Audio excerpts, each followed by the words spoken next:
had thought that my focus on the idea of loving God with all our hearts, that I'd completed what I wanted to say about that, and came across a passage this week that that made me realize I wasn't done yet. So I want to talk with you a little bit longer about this whole idea of loving God with all our hearts. Jeremiah 29 is one of my favorite chapters. You don't have to turn there. I'm only going to reference one verse out of it. But Jeremiah chapter 29 is a letter that the prophet Jeremiah writes to the people who have been exiled to Babylon.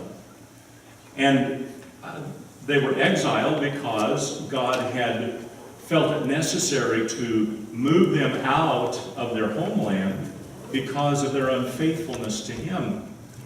And in the letter, Jeremiah writes some things that they weren't ready to accept.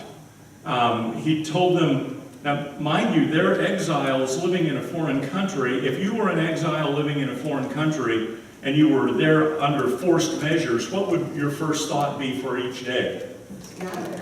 How can I get home? How can I get back to where I would call home? And so that was really what the people of Judah, it was primarily the southern kingdom that Jeremiah was writing to, and that was their thought. And so you can imagine their disappointment when he writes things like this: live in the land, marry, make your own prosperity there, and also help the people that live in the land of Babylon prosper, because as you help them prosper, you're going to prosper. This letter did not meet with great response. The people of Israel really were not pleased with the fact that Jeremiah wrote them this letter. He went on and he said, by the way, you're going to be here for 70 years. That's a little slow turnaround for them. They were expecting that they would be able to leave more quickly than that. And they were completely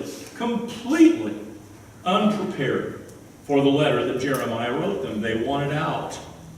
But what God was doing is He was preparing them for the delivery process, or the deliverance process that He was working in their lives. At the end of 70 years, Jeremiah goes on to write, says, at the end of the 70 years, things would begin to change. Jeremiah 29 verse 10 says this: you will be in Babylon for 70 years, but then I will come and do for you all the things I have promised, and I will bring you home again.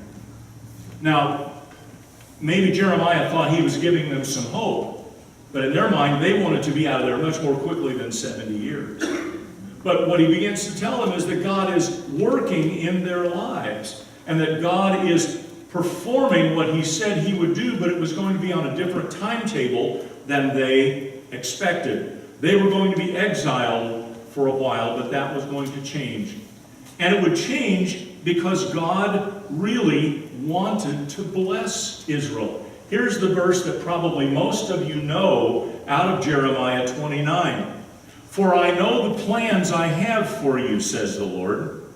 They are plans for good and not for disaster, to give you a future and a hope. Anybody ever read that verse before? Anybody ever preached from that verse before? Or not that you have, but you've heard somebody preach from that verse before. And it's a wonderful verse. But you know what? We miss the point. Because Jeremiah is writing to people who at that time were not being blessed by God.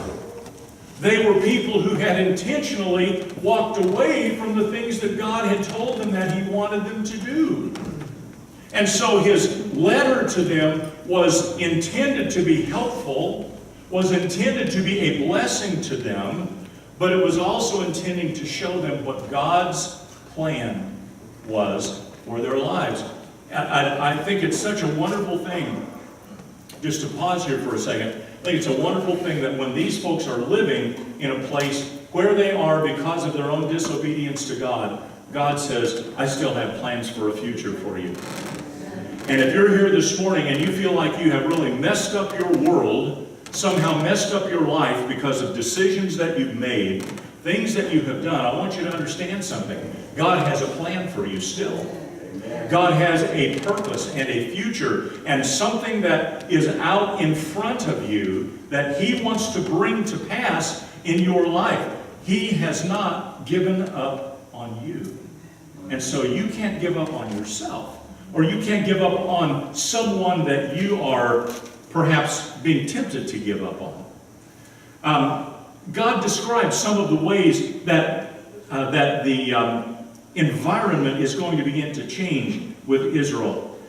He says in verse 12 of Jeremiah 29, he says, in those days when you pray, I will listen. What does that say to us? He's not listening now. That's right. The people of Israel had been calling out to God, and because of their disobedience, God wasn't listening to them. God wasn't paying attention to them. Have you ever had somebody close to you get mad at you and you tried to talk to them and they wouldn't listen? It's a whole lot worse when it's God doing that. Okay? But here's the point that He's making with them. In this day, I will listen. There's a day coming when I am going to listen to you again. How many of you know that there are times when someone doesn't want to talk to us because we deserve that? Yeah.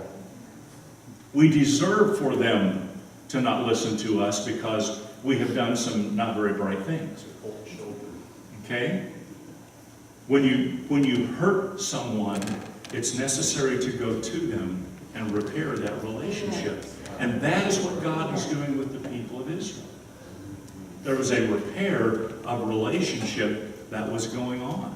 There were some consequences to behavior that they had performed that God said, guys, you need to understand. My dad used to say it this way, you made your bed, now sleep in it. No, seriously. Why did God send them into Babylonian exile? Because they kept worshiping the gods of Babylon. And so God sent them into this place of Babylonian exile because with their actions they kept saying, God, we love that God more than we love you. Or at least we love that God as much as we love you. And God said, okay, I'm not going to force you to worship me. You can go there. But God says, in those days when you pray, in these days that Jeremiah is writing about, in those days when you pray, I will listen. What's the basis for His willingness to listen? And this is where I want us to go today.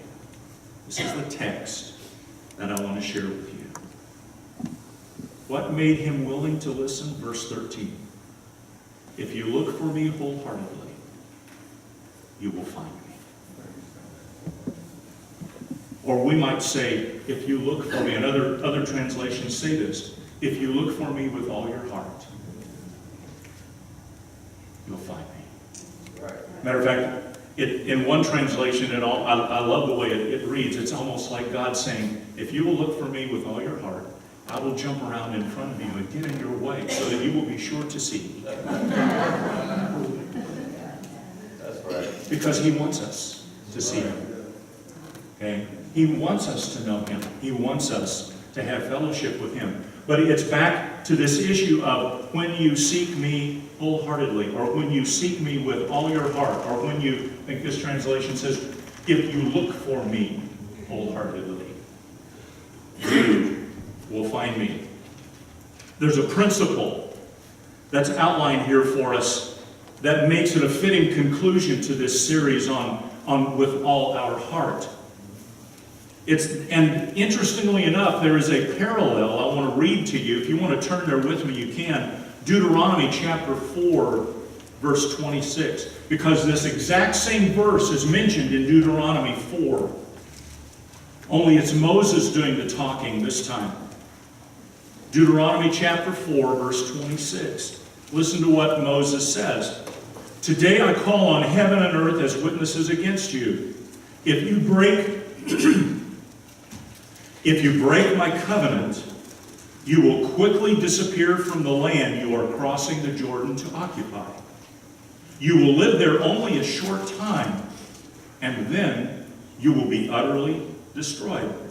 For the Lord will scatter you among the nations. Isn't that what they're having happen? Right? I mean, they're living that out.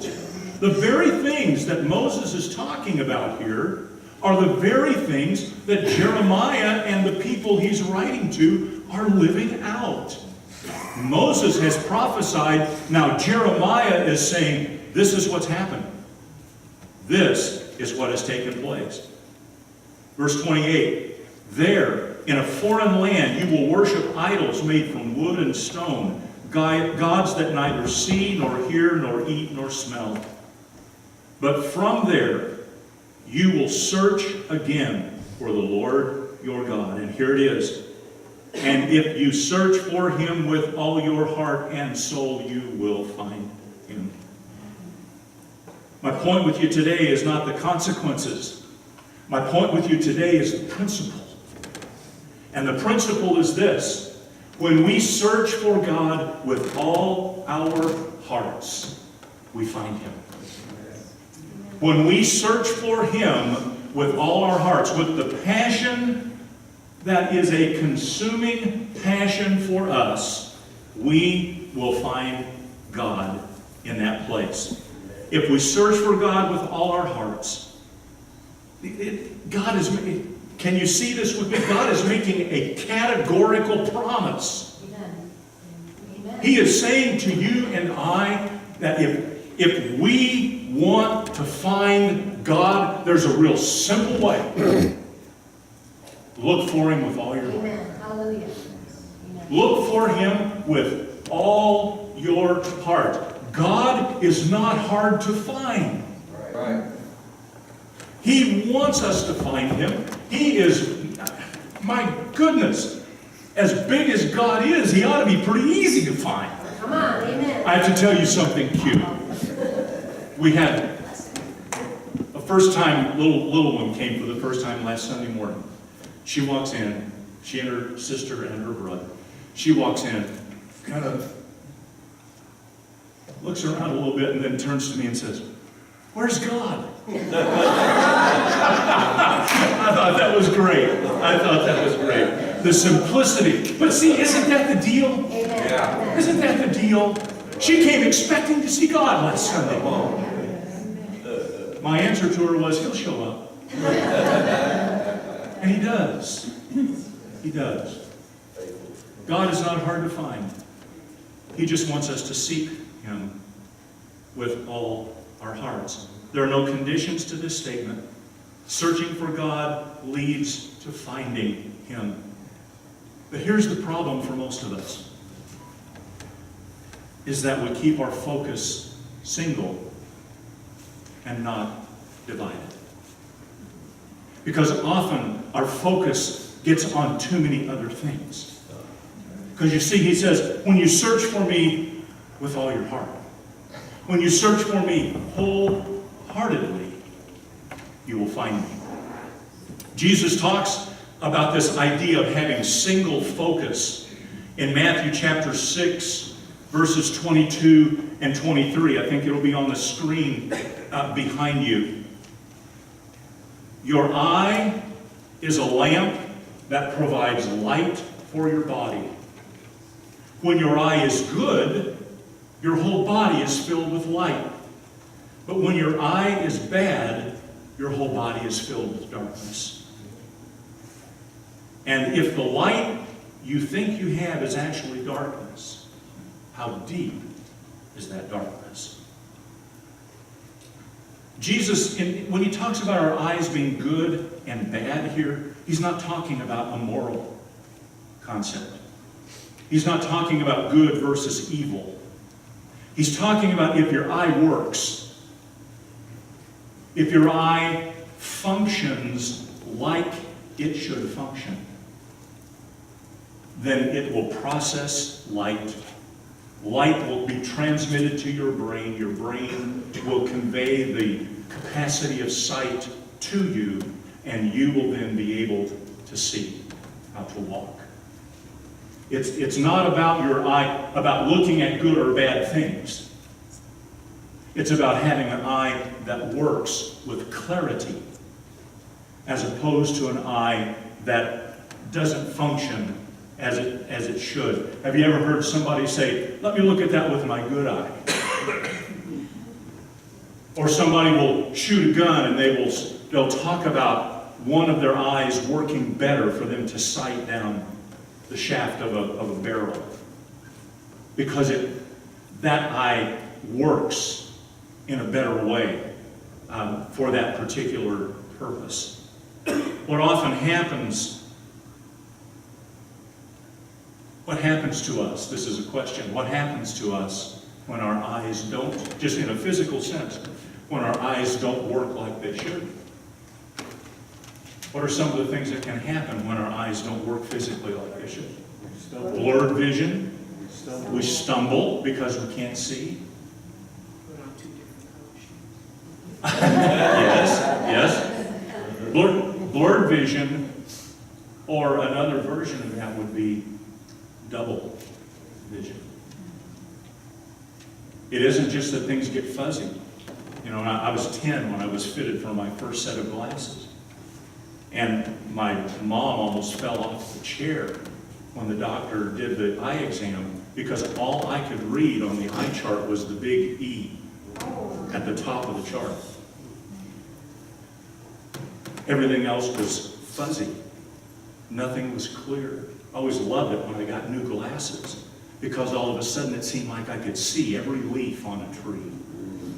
There was definition and clarity. That's what Jesus is talking about here. When our eye is good, when our eye sees properly, when our eye sees what's there to be seen, then light gets processed and we are able to see with clarity and with understanding. As a matter of fact, I love this. I'm telling you this, it isn't quite the translation, or it's not quite accurate, but I love it for what it says about what we're talking about this morning. Does anybody have a King James version that you're reading from this morning? If your eye is what? Single. Single. If it has clear focus. And if you look into the Greek definition of that, single is part of the definition. But a better explanation is if the eye works well, if it works like it should, if its focus is clear. Okay? Seeking or searching for God with all of our hearts requires singleness of focus.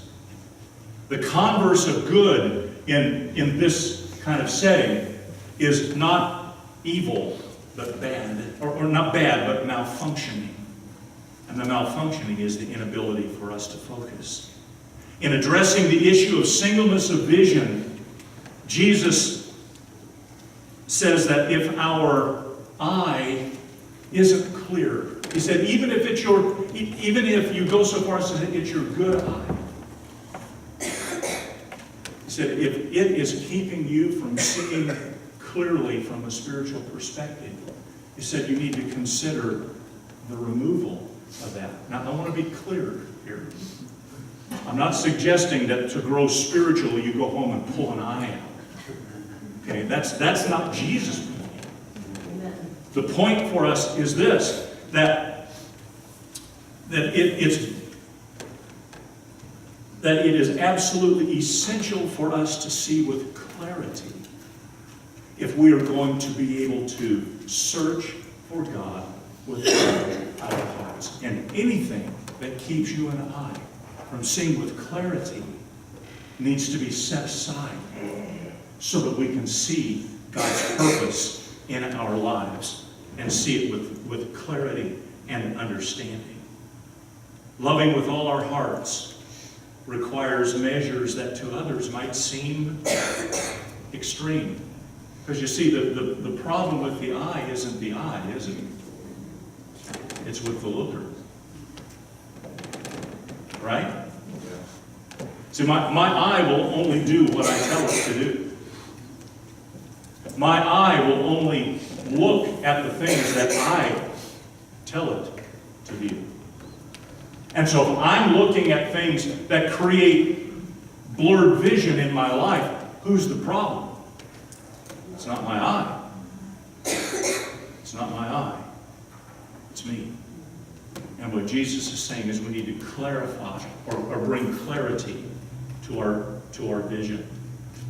So my action may be to choose carefully what I allow my eyes to see. Psalm 101 verse 3 says this, I have set nothing wicked before my eyes. I have set nothing wicked before my eyes. I have set nothing before my eyes that would be displeasing to God. Jesus says this in a different way in Matthew chapter 5, verse 6. God blesses those who hunger and thirst for righteousness, for they will be satisfied. That's the same thing as saying, seek me with your whole heart. If we hunger and thirst for righteousness, we will be satisfied. Probably two of the strongest passions in our lives are hunger and thirst. I will never forget when we were building the parsonage that we built in Ruth, and we were putting a roof on the parsonage in July. Not the brightest of things to do, but we did. I had never learned to enjoy cold water like I enjoyed it when we came off the roof about 3 o'clock in the afternoon to a large igloo container that earlier that day we had taken a whole bag of ice and just plopped it in this igloo container and then filled the igloo container with water. Can you imagine how cold that water was as it sat there through the course of the day? And when we came off the roof, we just about drained that igloo container between the two of us that were working on the roof. The water tasted so good. The thirst was so strong. And Jesus is saying to us, hunger and thirst for righteousness. When you hunger and thirst for righteousness, you will be filled. These are, the hunger and thirst are compared to the searching. Let me ask you something. What makes us search for anything? What makes us search for anything? We lose it. This morning, Rachel came to me. We found a wedding ring after service last Sunday morning. And Rachel came to me and said, did you find? And I said, a wedding ring? I completed her sentence for her. And she came searching for her wedding ring. What value makes you search for it, doesn't it? Okay, that was an important ring to you. What else makes us search? Curiosity. Curiosity will? Sure. Need. Need will make us search. Those are driving things for us, aren't they? We were talking the other day about, in a good sense, about being on a search with Sherry's mom. Sherry's mom was a bulldog. When she got something in her mind that she needed, I remember some conversations we had about dresses that were searched for Stacy for Easter that were legendary in our family. They went all over Stanislaus County looking for the right colors to match. I'm not making fun of it, I'm just saying she was committed to the search. And she found, in most cases, what she was looking for. There's passion and there's drive. What causes us to search in this way? And here's where we begin to come to a conclusion. What causes us to search for God in this kind of way? The love that is already in our hearts for Him. Because we want to know Him more. Right. It's like every husband and wife, every friend with another friend, because of the relationship that you already have, it causes you to want to know them better still. Right. Every wife and husband keep working on their marriage relationship. If they don't, that relationship is going to either stagnate or it's going to die. The same thing is true in our relationship with God. What motivates us to search for Him with all of our hearts? Because we love Him already. We love Him already, and we want to know Him more. A generation ago, there was a song that was sung a lot, and my recollection is that it was done a lot for weddings. And the language is a little stilted. But I want you to hear the message of it with me, because it really conveys this idea of searching for God with all of our hearts because we love Him. The title of the song is, "O Love That Will Not Let Me Go." Anybody ever heard it? It's an older wedding song, but I want you to think about that for a minute. Would you think about that? Just that title. "O Love That Will Not Let Me Go." You want to talk about a God who's passionate toward us? You want to talk about passion that we have toward Him? Love that will not let us go? That keeps reaching for us, keeps pulling us toward it. The first verse reads this way. "O love that will not let me go, I rest my weary soul in Thee. I give Thee back the life I owe, that in Thine ocean's depths its flow may richer, fuller be. O love that will not let me go, I give it back to You, so that in giving my love back to You, Your return of that love to me deepens and enriches and makes fuller the love that I gave to You in the first place." See, and that's where this whole thing with loving God with all our heart, did that make sense to you? Did that communicate? See, that's why loving God with all of our hearts is such a big deal. Because as we come and we search for Him and we reach back to Him and we give our love out to Him, He floods back to us His love that only when Sherry gives something to me as an expression of her love, it only makes me realize how much more I love her. And it makes me want to return the favor back to her. Well, think about it with God and us. When we offer our love back to God and He blesses back His love to us, what does it make us want to do but to give back more of our love to Him? Oh, love that will not let me go. Will not let me go. God's love will not let us go. And when we search for Him with our whole heart, He said, you guys are going to find what you're looking for. Would you bow your heads with me?